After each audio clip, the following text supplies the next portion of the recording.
Hello guys. तो अभी हम लोग कोऑर्डिनेट ज्योमेट्री का एग्जांपल क्वेश्चन पे ही कुछ कर रहे थे, ठीक है। तो एग्जांपल्स के ही क्वेश्चन अभी हमें करने हैं। तो एग्जांपल नंबर 16 आज करेंगे, ठीक है। तो और अगले लेक्चर में, इस लेक्चर के बाद एक्सरसाइज के कुछ क्वेश्चन को बताने वाले हैं। और बिल्कुल मिलते जुलते क्वेश्चन को नहीं बताने वाले हैं, जैसे मतलब जो एग्जाम्पल में हमने कर रखा है, ठीक है। एकदम सेम प्रकार के, सेम टाइप के अगर क्वेश्चन एक्सरसाइज में मिलते हैं तो उसको नहीं करने वाले हम लोग, ठीक है। तो अभी क्या करना है, आप लोगों को एक्सरसाइज के जितने भी क्वेश्चन है पूरे अच्छे से सीख लेना है, कर लेना है, ताकि एक्सरसाइज के जितने भी क्वेश्चन है, सॉरी एग्जाम्पल के जितने क्वेश्चन है उसको सीख लेना है, ताकि एक्सरसाइज के भी जितने क्वेश्चन हैं, ठीक है, उसको आप लोग आसानी से कर सकें। और जहां तक मुझे पता है, एग्जाम्पल की क्वेश्चन अगर एक एक क्वेश्चन को आप अच्छे से समझ लेते हैं, कर लेते हैं, तो एक्सरसाइज का कुछ क्वेश्चन कोई दिक्कत नहीं करने वाला आप लोगों को, ठीक है, क्योंकि बिल्कुल उसी की तरह होगा, कुछ नंबर्स बस चेंज होंगे। तो चलिए शुरू करते हैं आज का लेक्चर। आज का लेक्चर शुरू करने से पहले आप लोगों से छोटा सा रिक्वेस्ट है, रोज रिक्वेस्ट करता हूँ, फिर से रिक्वेस्ट कर रहा हूँ, जिन्होंने अभी तक सब्सक्राइब नहीं किया प्लीज सब्सक्राइब कर लीजिए, सब्सक्राइब कर लीजिए, सब्सक्राइब कर लीजिए, और बेल आइकन को दबाना ना भूलें, ताकि जितने भी मैं नए वीडियोस को अपलोड करूं तक आप लोग के आप लोग के पास पहले पहुंच जाए, ठीक है। चलिए तो बताते हैं आज का एग्जाम्पल नंबर 16, ठीक है। तो एग्जाम्पल नंबर 16 को देखते हैं। एग्जाम्पल नंबर 16 क्या कह रहा है, 15 तक हम लोगों ने पिछले लेक्चर में कर रखा है, तो जिन्होंने नहीं देखा है प्लीज पहले जाकर उसको देख लेंगे। उसके बाद एग्जाम्पल नंबर 16 से देखते हैं एग्जाम्पल नंबर 16 से क्या कह रहा है। और इस लेक्चर में हम जहां तक होगा शॉर्ट में ही बस पूरा चैप्टर खत्म करने वाले हैं, मतलब एग्जाम्पल का पूरा खत्म करने वाले हैं, ठीक है। ज्यादा से ज्यादा क्वेश्चन नहीं कराने वाले हैं, एग्जाम्पल का पूरा क्वेश्चन इसी में इंक्लूड हो जाएगा। आपको समझना है कि कैसे अब करना है, ठीक है। हिंट दे देंगे, बता देंगे कैसे करना है, आप लोग खुद से प्रैक्टिस कीजिएगा, कर लीजिएगा। अगर नहीं हो पाता, किसी क्वेश्चन में कोई प्रॉब्लम आती है या फिर कोई भी क्वेश्चन ऐसा है जो नहीं हो पा रहा, प्लीज हमें कमेंट करके बताइए, ठीक है। उसको हम सॉल्व करेंगे और फिर अगले वीडियो में या फिर अगले वीडियो में या फिर किसी भी वीडियो में अपलोड कर दिया जाएगा, ठीक है। तो चलिए एग्जाम्पल नंबर 16 करते हैं। एग्जाम्पल नंबर 16 पहले ध्यान से सुनिएगा, हम पढ़ रहे हैं, ठीक है। तो एग्जाम्पल नंबर 16 क्या कह रहा है, ध्यान सुनिएगा। Prove that the points A, point दिया हुआ है ए -3,0, ठीक है, पॉइंट ए दिया हुआ है। उसके बाद दे रहा है पॉइंट बी, पॉइंट बी दिया हुआ है 1, -3, ठीक है। पॉइंट बी के यहां दिया हुआ है 1, -3, एंड सी दिया हुआ है 4, 1। क्या दिया हुआ है 4, 1, ठीक है। कह रहा है are the vertices of an isosceles right angle triangle. कहने का मतलब एक क्वेश्चन क्या कह रहा है, ध्यान सुनिएगा। Prove that the ABC points are the vertices of a right angle triangle, ठीक है। यानी कि एक राइट एंगल ट्रायंगल का ये जो ABC हमारे पास पॉइंट है, ठीक है, जो कोऑर्डिनेट मिला है हमें, वो एक राइट एंगल ट्रायंगल का वर्टिसेस है, ठीक है। यानी कि जो पॉइंट ए है, बी और सी जो है, ये जो क्या है, ये क्या है, राइट एंगल ट्रायंगल के वर्टिसेस हैं। यही हमें प्रूव करना है, ये प्रूव करके हमें बताना है और दिखाना है, ठीक है। एक क्वेश्चन और उसमें कह रहा है find the area of this triangle, यानी कि इस ट्रायंगल का एरिया भी हमें फाइंड आउट करना है, ठीक है। तो चलिए अभी क्या करते हैं, यहां से हम लोग क्या करेंगे, इसका डिस्टेंस निकालेंगे, फिर बीसी का डिस्टेंस निकालेंगे, फिर एसी का डिस्टेंस निकाल लेंगे, ठीक है। तीनों का डिस्टेंस तो निकाल सकते हैं, डिस्टेंस फार्मूला आप लोग इतने दिनों से पढ़ते आ रहे हैं भाई, डिस्टेंस फार्मूला से डिस्टेंस तो निकाल सकते हैं, ठीक है। एबी का डिस्टेंस कितना, बीसी का कितना, एसी का कितना, तो डिस्टेंस निकाल सकते हैं, आसानी से निकाल सकते हैं, क्योंकि बार बार वही चीज पढ़ रहे हैं, डिस्टेंस फार्मूला, ठीक है। तो चलिए डिस्टेंस निकाल लेते हैं पहले। तो डिस्टेंस निकालने के लिए A B is equal to root, हमें फॉर्मूला क्या पता है, x2 - x1 whole square plus y2 - y1 whole square, ठीक है। तो ए बी का जो डिस्टेंस होगा ऐसे निकल जाएगा। चलिए हम निकाल के बताते हैं। जैसा कि हमने बताया था कि जिसको पहले लिखते हैं, यानी कि ए को पहले लिखे तो फर्स्ट इसको मान लेंगे, यानी कि फर्स्ट पॉइंट इसका मान लेंगे, और जो सेकंड में लिखेंगे यानी कि दूसरे जो रहेगा बी वाला, उसको क्या माने हम, सेकंड मान लेंगे।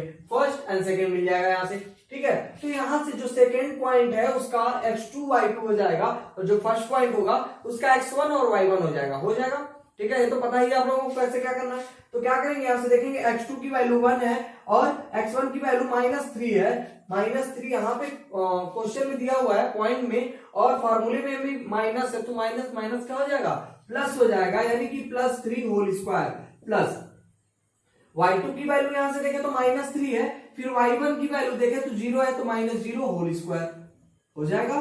ठीक है, तो यहां से देखेंगे 3 + 1 4 होल स्क्वायर, और यहाँ पे देखें तो भाई 0 है, तो 0 से अगर -3 को घटाएं या फिर जोड़ें या फिर कुछ भी कर लें उतना ही रहने वाला है। सॉरी, कुछ भी नहीं कर सकते, क्योंकि कुछ भी अगर कर लिए यानी कि गुणा या फिर भाग कर देते तो 0 हो जाएगा, यानी कि सब्ट्रैक्ट या फिर माइनस करें, सब्ट्रैक्ट या फिर प्लस करें तो उतना ही रह जाएगा, यानी कि -3 होल स्क्वायर हो जाएगा। ठीक है, तो यहां से अगर देखेंगे तो क्या मिलेगा हमें, 4 का स्क्वायर करेंगे तो 16 और 3 का स्क्वायर कर लेंगे तो 9, एट लास्ट में मिलेगा क्या 25, और हमें पता है 25 का स्क्वायर रूट क्या होता है 5। तो यहां से देखें अगर हम, तो AB का जो डिस्टेंस यहां से यहां तक का निकल रहा है हमारे पास, वो क्या मिल रहा है 5 यूनिट्स मिल रहा है। क्या मिला 5 यूनिट्स मिल गया। ठीक है, अभी क्या करेंगे, BC की वैल्यू निकालेंगे। किसकी वैल्यू, BC की वैल्यू। तो यहां से BC की वैल्यू निकालेंगे। BC की वैल्यू कैसे निकालेंगे, ध्यान सुने। जैसे कि हम बताया है कि अगर जो फर्स्ट जो पॉइंट लिखेंगे, यानी कि जो पहले लिखेंगे उसको फर्स्ट पॉइंट मान लेंगे, और दूसरा जो लिखेंगे उसको सेकंड पॉइंट मान लेंगे। यानी कि यहाँ पे देखें तो B जो है फर्स्ट हो जाएगा और C सेकंड पॉइंट हो जाएगा। ठीक है, तो यहाँ से क्या करेंगे, यहाँ से x2 और x1 हमें पता चल गया भाई। अगर फर्स्ट पॉइंट B को माने हैं तो फर्स्ट पॉइंट अगर B को माने हैं तो x1 और y1 हो जाएगा। C को सेकंड पॉइंट मान लिए तो x2 और y2 हो गया। ठीक है, तो यहां से अगर देखें हम तो x2 की वैल्यू 4 हो जाएगी और x1 की वैल्यू 1 स्क्वायर, फिर वहां से देखेंगे तो y2 की वैल्यू 1, और यहाँ पे देखें तो y1 की वैल्यू -3 मिल रही है, तो माइनस, और यहाँ पे भी फॉर्मूले में भी माइनस है, तो माइनस प्लस हो गया 3 होल स्क्वायर। ठीक है, हो जाएगा। फिर यहां से देखेंगे तो 4 से 1 को सब्ट्रैक्ट कर लेंगे तो 3 मिल जाएगा, 3 का होल स्क्वायर प्लस यहाँ पे देखें तो 4 का स्क्वायर। ठीक है, एट लास्ट हमें मिलेगा कितना, 3 3 जा 9, 4 4 जा 16, एट लास्ट मिल जाएगा 25 रूट में। ठीक है, और हमें आंसर मिल जाएगा क्या, BC की वैल्यू जो मिल के आएगी हमें 5 यूनिट्स निकल के आएगी, यानी कि B और C की भी वैल्यू 5 यूनिट्स हो गई। B और C की भी वैल्यू 5 यूनिट्स यहां से यहां तक की हो गई। ठीक है, अभी क्या बचा है, A और C, यही डिस्टेंस बचा हुआ है A और C। ठीक है, तो AC को निकाल लेते हैं, और यहाँ पे भी देखेंगे तो A जो होगा फर्स्ट पॉइंट हो जाएगा, और B जो होगा हमारे पास C जो होगा सेकंड पॉइंट हो जाएगा। ठीक है, तो x2 वाली जो वैल्यू है, x2 की वैल्यू C वाली वैल्यू होगी, यानी कि यहाँ पे देखें तो 4, और x1 की वैल्यू A की वैल्यू तो हो जाएगा +3, क्यों होगा पता ही होगा, क्योंकि यहाँ पे -3 है और यहाँ पे -x1 है, तो माइनस मल्टीप्लाई होकर प्लस हो जाएगा। ठीक है, फिर यहाँ पे देखें तो y2 की वैल्यू 1 और y1 की वैल्यू 0, तो हमने बताया था 0 का क्या करना है पता ही है आप लोगों को। ठीक है, तो यहाँ पे कितना हो जाएगा 7 का स्क्वायर कर ले तो कितना मिलेगा हमें 49 मिलेगा, प्लस 1, यहाँ पे 1 का स्क्वायर करेंगे तो 1 मिल जाएगा। ठीक है, एट लास्ट में मिलेगा क्या 50 रूट 50, और थोड़ा सा और कर लेंगे तो मिल जाएगा 5√2 यूनिट्स,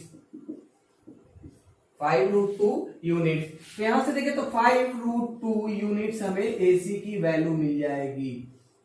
AC की जो वैल्यू होगी हमारे पास 5√2 मिल जाएगी, 5√2 AC की वैल्यू मिल गई। ठीक है, तो हमें मिल गया AB और BC एंड AC मिल गया। ठीक है, तो इसने कहा था कि राइट एंगल ट्रायंगल प्रूफ करना, में क्या प्रूफ करना, राइट एंगल ट्रायंगल। तो राइट एंगल ट्रायंगल प्रूफ करने के लिए जैसा कि आप लोगों को पता है कि अगर राइट एंगल ट्रायंगल है कोई, तो पाइथागोरस थ्योरम को वो फॉलो करेगा। पाइथागोरस थ्योरम क्या कहता था, पाइथागोरस थ्योरम ये कहता था कि परपेंडिकुलर का स्क्वायर प्लस बेस का स्क्वायर जो होगा, ठीक है, हाइपोटेनस के स्क्वायर की इक्वल होगा। ठीक है, तो अगर ये राइट एंगल ट्रायंगल है तो पाइथागोरस जी को, जो पाइथागोरस जी का थ्योरम है, ठीक है, उनका तो मतलब वो फॉलो करेगा ही। ठीक है, तो वही अगर फॉलो कर गया तो हम लिख सकते भाई कि hence proved it is the right angle triangle. ठीक है, चलिए तो वही करते हैं, लिखेंगे भाई पाइथागोरस थ्योरम,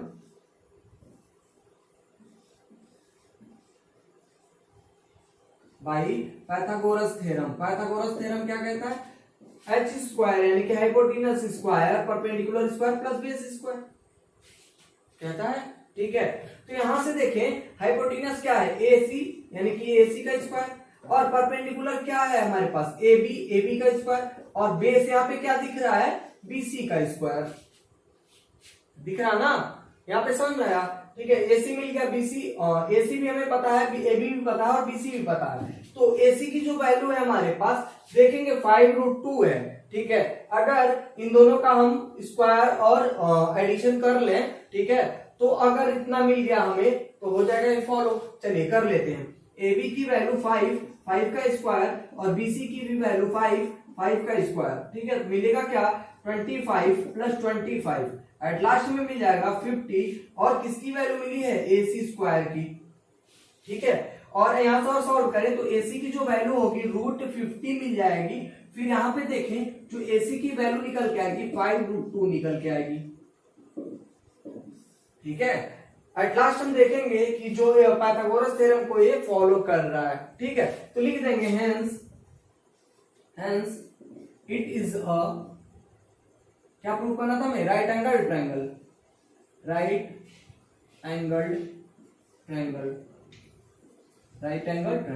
ठीक है।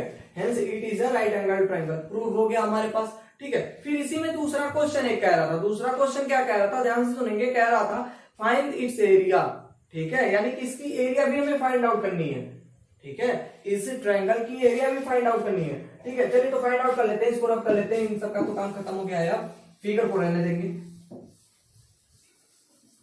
राइट एंगल ट्रायंगल का जो फॉर्मूला होता है एरिया निकालने का क्या होता है भाई, दो प्रकार से निकाल सकते हैं।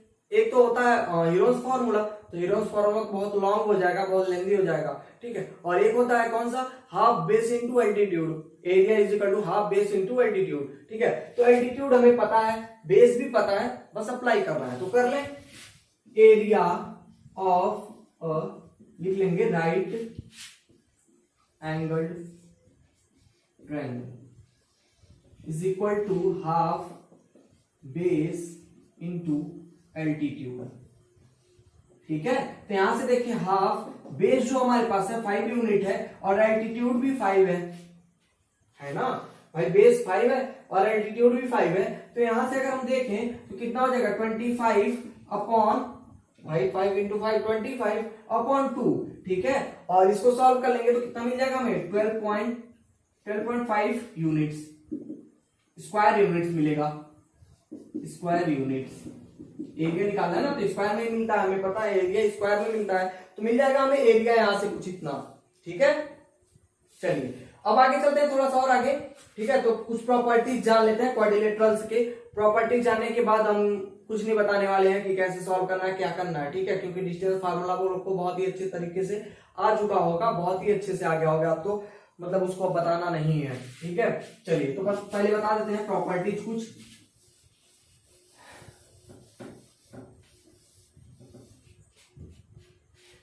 तो अभी क्या बताना हमें, क्वाड्रिलेटरल्स के प्रॉपर्टीज को बताना है। क्या बताना है, क्वाड्रिलेटरल के प्रॉपर्टीज को, ठीक है। चलिए क्वाड्रिलेटरल का प्रॉपर्टी क्या होगा, ध्यान से सुनेंगे।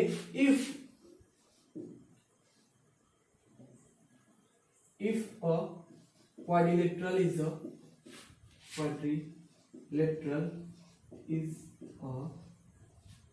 अ rectangle,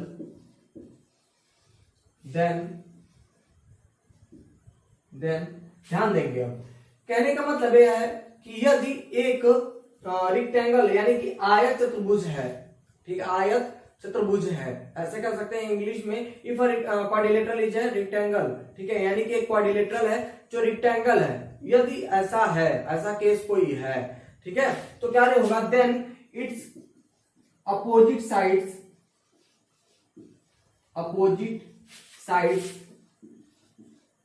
will be equal and ध्यान देंगे। अब क्या कह रहा है, देखिए क्या होता है, रेक्टेंगल तो यही होता है भाई, रेक्टेंगल यही होता है ना।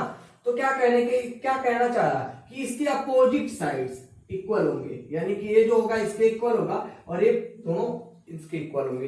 यानी कि अगर ए बी है हमारे पास, ए बी सी डी एक ट्रायंगल है, तो ए बी जो है, ए बी जस्ट सामने वाले से अपोजिट क्या पड़ रहा है, सीडी ना, तो सीडी के इक्वल होगा, ठीक है।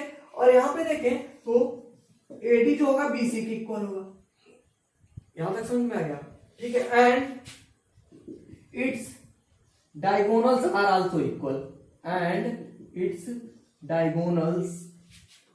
आर आल्सो इक्वल, ठीक है। यानी कि अब इसके जो डायगोनल होंगे, डायगोनल क्या क्या होंगे भाई देख लें, AC और यहाँ पे देखेंगे तो BD, ठीक है, यही तो होगा डायगोनल। तो AC BD के इक्वल होगा, यही कहने का मतलब है, ठीक है। अगर कोई भी क्वेश्चन आपको देता है, कोई भी क्वेश्चन, ठीक है, तो अगर उस क्वाड्रिलेटरल के वर्सेस को दिया हुआ है तो क्या करना है, सिंपली आपको AB BC CD और AD चारों का डिस्टेंस हमें निकाल लेना है, डिस्टेंस फार्मूला से निकल जाएगा, ठीक है। उसके बाद क्या करना है, AC BD यानी कि उसके डायगोनल्स का डिस्टेंस निकाल लेना है, निकल जाएगा आपको, ठीक है, आसानी से निकाल सकते हैं। उसके बाद निकालने के बाद ऐसे कुछ कंपेयर कर लेंगे, देखेंगे कि जो AB है CD के इक्वल है या नहीं है, ठीक है, और BC AD के इक्वल है या नहीं है, और AC BD के इक्वल है या नहीं है। अगर है तो क्या है, रेक्टेंगल है, यदि है तो रेक्टेंगल है, ठीक है। चलिए दूसरा केस देखते हैं स्क्वायर के बारे में, पैरेललोग्राम के बारे में देख लेते हैं। डिट्टो ऐसे ही होता है, तो पैरेललोग्राम के पहले देख लेते हैं, पैरेललोग्राम के बारे में, पैरेललोग्राम, ठीक है। तो पैरेललोग्राम के बारे में क्या होगा, ध्यान से समझेंगे, बस थोड़ा सा डिफरेंट होगा, बस माइनर डिफरेंस होगा। जैसा कि आप लोगों को पता है पैरेललोग्राम एकदम ऐसे ही होता है जैसे है बना हुआ है हमारे पास रेक्टेंगल एक जो बना हुआ है, ऐसे ही पैरेललोग्राम भी होता है, ठीक है, लेकिन उसका जो एंगल होता है फिक्स नहीं होता है, जबकि रेक्टेंगल जो होता है 90 डिग्री पे होता है, और पैरेललोग्राम उसका कुछ भी फिक्स नहीं होता, मतलब उसका एंगल जो होता है फिक्स नहीं होता है, ठीक है। वो 30 डिग्री पे भी लाई कर सकता है, 50 डिग्री पे भी लाई कर सकता है, कुछ भी कर सकता है, ठीक है। तो एक पैरेललोग्राम है, तो पैरेललोग्राम का क्या होता है, अपोजिट साइड्स इक्वल होते हैं, ठीक है। If a quadrilateral is a parallelogram then its opposite side will be equal and its diagonal are not equal, और नॉट इक्वल कह सकते हैं, ऐसे मतलब कह सकते हैं कि अगर हमारे पास एक पैरेललोग्राम है, ठीक है, यहां पे देख लें पैरेललोग्राम है, तो उसके साइड तो ऐसे ही कुछ इक्वल होंगे, यानी कि अगर ए कुछ और ले लेते हैं, PQRS ले लेते हैं, PQRS, ठीक है, ऐसे PQRS ले लिए हम, ठीक है। तो यहां पे देखेंगे जो हमारे पास वैल्यू मिलेगी PQ वो किसके इक्वल होगा, RS के इक्वल होगा, ठीक है, और PS जो होगा वो QR के इक्वल होगा, पैरेललोग्राम का बता रहा है प्रॉपर्टी, ठीक है। बट इस जो इसका डायगोनल होगा हमारे पास, ठीक है, यानी कि क्या है, PR is not equal to QS, PR जो होगा वो QS के इक्वल नहीं होगा। इफ मतलब अगर जो ए कंडीशन है अगर आता है तो फिर क्या होगा, पैरेललोग्राम होगा, और ऊपर जो कंडीशन हमने बताया कि यानी कि अपोजिट साइड्स इक्वल हो और डायगोनल्स इक्वल हो तो क्या होगा, रेक्टेंगल होगा, ठीक है। सेम प्रोसेस इसमें जो स्क्वायर और रंबस होता है उसमें भी होता है। चलिए रंबस और स्क्वायर के बारे में देख लेते हैं, ठीक है। और एक चीज एक और उसमें है प्रॉपर्टीज में ही कहता है कि पैरेललोग्राम मतलब प्रूफ करने के लिए कहता है parallelogram but not a rectangle, अगर ऐसा कुछ कहता है, ठीक है, तो पैरेललोग्राम अगर है और रेक्टेंगल नहीं है तो रेक्टेंगल ना होने का क्या उसमें कंडीशन मेन बचेगा, यही चीज तो बच रहा है, यानी कि उसका डायगोनल, अगर डायगोनल उसके इक्वल नहीं है तो भाई रेक्टेंगल हो ही नहीं सकता, अगर उसके डायगोनल इक्वल हो गए तो रेक्टेंगल है। समझ में आ गया, बहुत छोटा सा माइनर डिफरेंस है, इसको याद रखेंगे, ठीक है। चलिए अब पढ़ते हैं स्क्वायर और रंबस के बारे में, स्क्वायर और रंबस के बारे में। चलिए स्क्वायर के बारे में जान लेते हैं, पहले स्क्वायर क्या होता है, ठीक है। चलिए इसको रब कर ले रहे हैं, इसमें तो कुछ बचा नहीं है, डिस्टेंस तो आप लोग निकाल ही लेंगे जहां तक हमें पता है, ठीक है, बहुत सारे लेक्चर में डिस्टेंस को निकालना बता दिया गया है। चलिए इसको मिटा लेते हैं थोड़ा सा। If a quadrilateral is a square then its all sides will be equal and its diagonal will be also equal।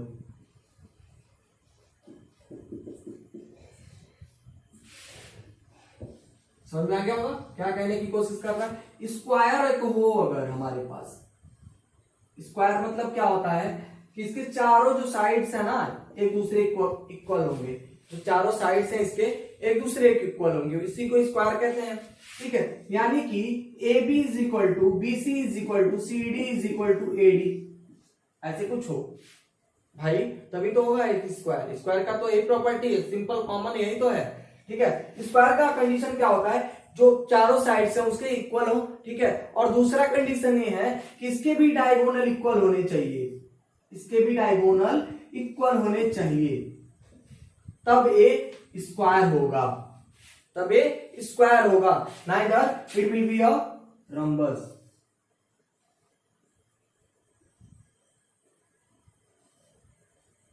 ठीक है, यानी कि अगर ऐसा कुछ कंडीशन आता है कि चारों साइड्स इक्वल हैं बट उसके डायगोनल्स इक्वल नहीं है, तो एक रम्बस होगा।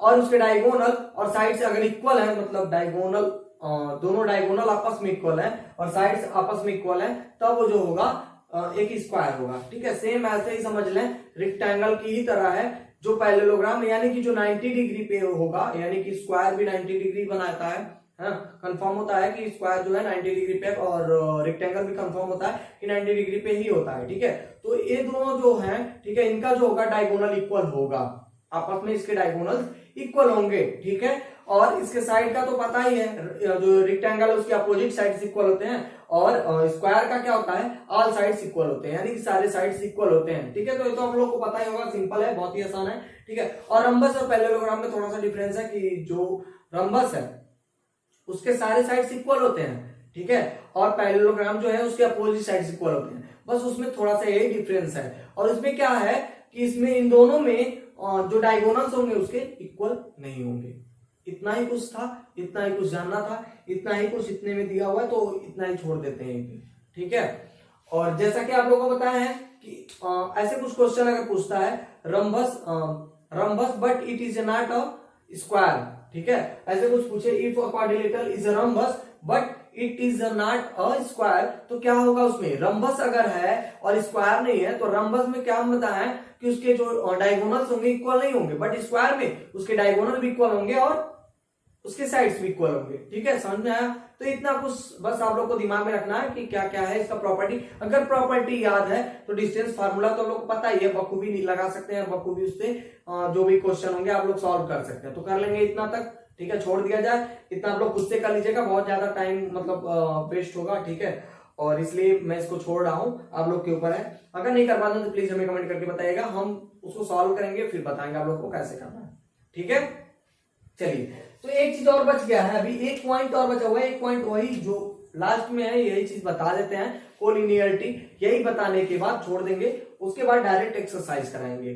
ठीक है, एक्सरसाइज के भी वही क्वेश्चन बताने वाले हैं हम, जो डिफरेंट होगा, यानी कि एग्जाम्पल में मैच नहीं करने वाला, उसको बताने वाले हैं, या फिर ऐसा क्वेश्चन जो कुछ कॉमन लगे, या फिर ऐसा लगे कि आप लोग नहीं कर पाएंगे, या फिर कुछ थोड़ा सा डिफिकल्ट हो, ठीक है, या फिर कुछ हटके हो, ठीक है, उसको बताने वाले हैं। चलिए, तो बताते हैं कोलिनियरिटी के बारे में। कोलिनियरिटी क्या कहता है? कोलिनियरिटी तो और आसान है, ठीक है, अगर समझ में आ जाए एक बार में तो बहुत ही अच्छा है।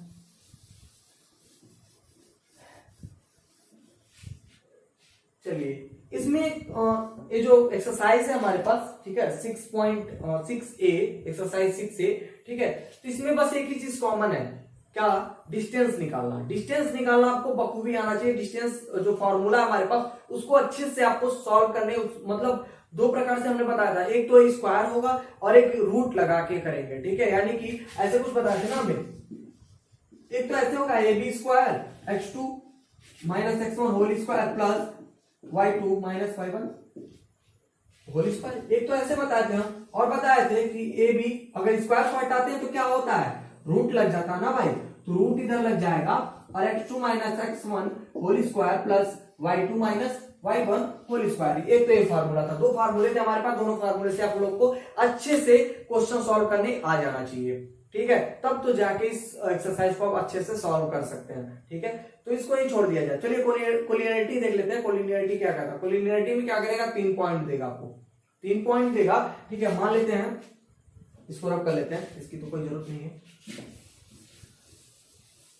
चलिए, तो अभी कोलिनियरिटी देखते हैं। कोलिनियरिटी क्या कहेगा, देखिए 3 पॉइंट्स देगा। ठीक है, तीनों पॉइंट्स के हमें डिस्टेंस निकालना है। जैसे एबीसी का मान लीजिए पॉइंट दे रहा है, एबीसी पॉइंट दे रहा है, ठीक है, तो इसमें क्या होगा, A B comma B C, ठीक है, उसकी वजह से इन तीनों का डिस्टेंस निकाल सकते हैं, निकल जाएगा आसानी से भाई। 3 पॉइंट्स दिए हुआ, तीनों का डिस्टेंस निकाल लेने हमें। ठीक है, तीनों के डिस्टेंस निकालने के बाद, ठीक है, किन्हीं दो डिस्टेंस का सम तीसरे के इक्वल होगा, किन्हीं दो डिस्टेंस का सम तीसरे के इक्वल होगा। यानी कि या तो A B plus B C, ठीक है, ए बी ऐसे हो सकता है A B plus A C is equal to B C, या फिर A B plus B C is equal to A C, या फिर कुछ भी कह सकते हैं, या फिर इन दोनों के इक्वल ए हो सकता है।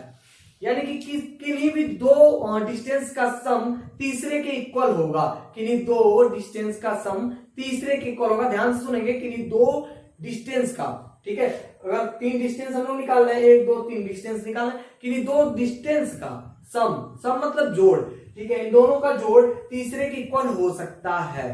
यही जो होगा हमारा कोलिनियरिटी होगा। ठीक है, चलिए क्वेश्चन सॉल्व करते हैं। एग्जांपल नंबर 20, ठीक है, उससे पता चल जाएगा आप लोगों को कि कैसे क्या होगा।